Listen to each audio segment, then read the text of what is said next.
आनंदं परमसुखदं केवलं ज्ञानमूर्तिं द्वन्द्वातीतं गगनसदृशं तत्त्वमस्यादिलक्ष्यम् एकं नित्यं विमलमचलं सर्वदि साक्षिभूतं भावातीतं त्रिगुणरहितं सद्गुरुं तं नमामि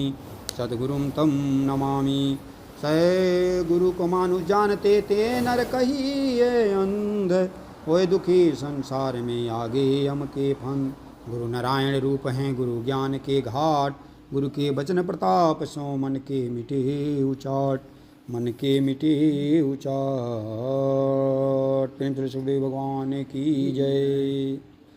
मेरा लक्ष्य में आया है कि नेम जगावे प्रेम को, प्रेम जगावे जीव, अजीग जगावे सुरति को, सुरति मिलावे पीव, अर्थात परमात्मा।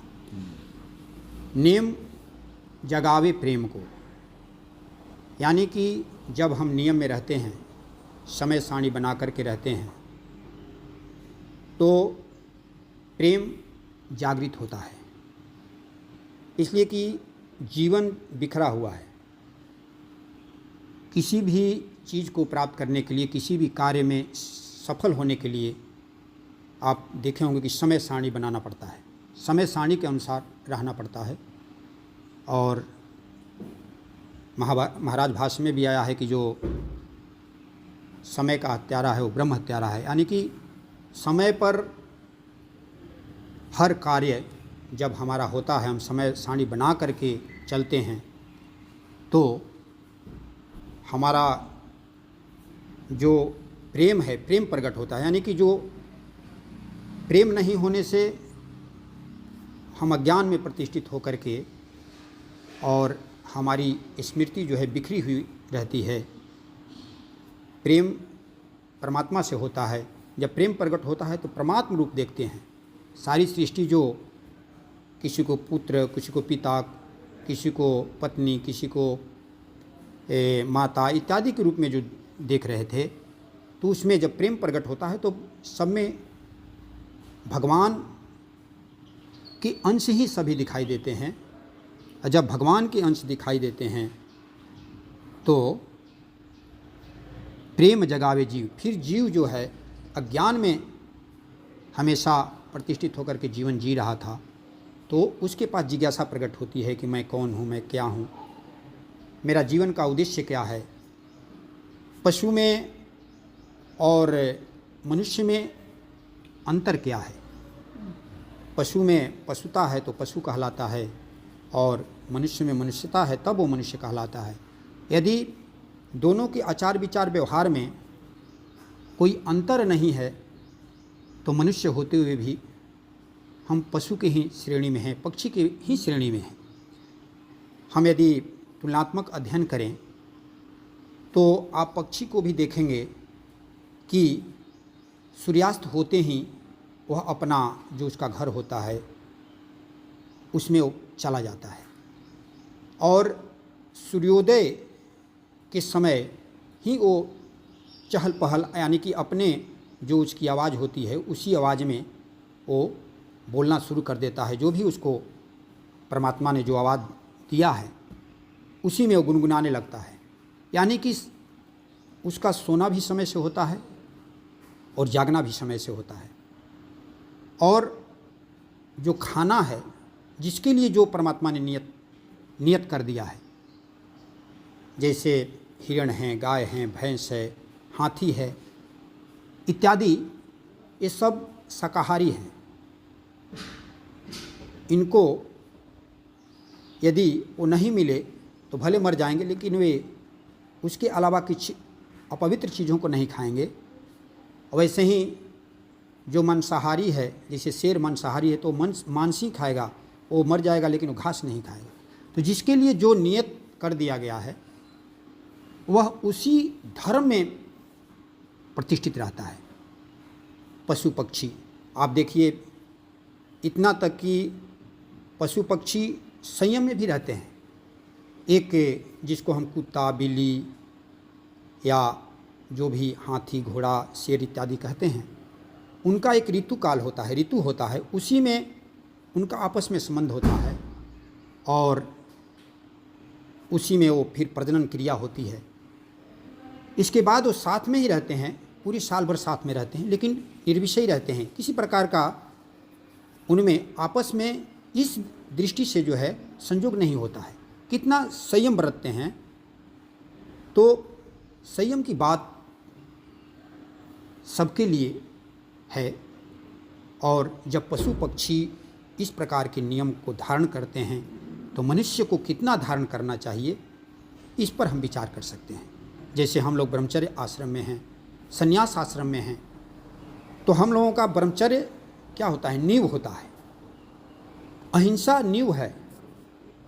हम जैसे ही इस मर्यादित वस्त्र को, भगवा वस्त्र को धारण करते हैं तो प्रतिज्ञा कर लेते हैं कि आज से किसी भी माँ, बहन, बेटी को भगवती के रूप में ही हम देखेंगे, किसी अन्य रूप में नहीं देखेंगे, और यदि अन्य रूप में दिखाई देगा तो बार बार उसको परमात्मा रूप, भगवती रूप देखने का प्रयास करेंगे। तो क्या होता है कि जैनेंद्रिय है, जैनेंद्रिय और रसेंद्रिय, ये दो जो है बहुत ही बाधक, यानी कि जीवन में यदि इन पर नियंत्रित नहीं किया जाए, जैनेंद्रियों को और रसेंद्रियों को, तो यह अनर्थ कर सकती हैं। यानी कि ये दोनों को नियंत्रित करना पड़ता है, और दोनों जितनी भी ये मनुष्य वर्ग के लोग हों, पशु पक्षी हों, सबके अंदर ये रहता है, रसेंद्रिय, जनेंद्रिय। तो जब हम प्रतिज्ञा कर लेते हैं ब्रह्मचारी, संन्यासाश्रमी, तो जनेंद्रिय तो वश में हो जाती है। अहिंसा का संपूर्णता से पालन करेंगे, मन से, वाणी से, शरीर से किसी को कष्ट नहीं देंगे, इस प्रकार हम प्रतिज्ञा करते हैं।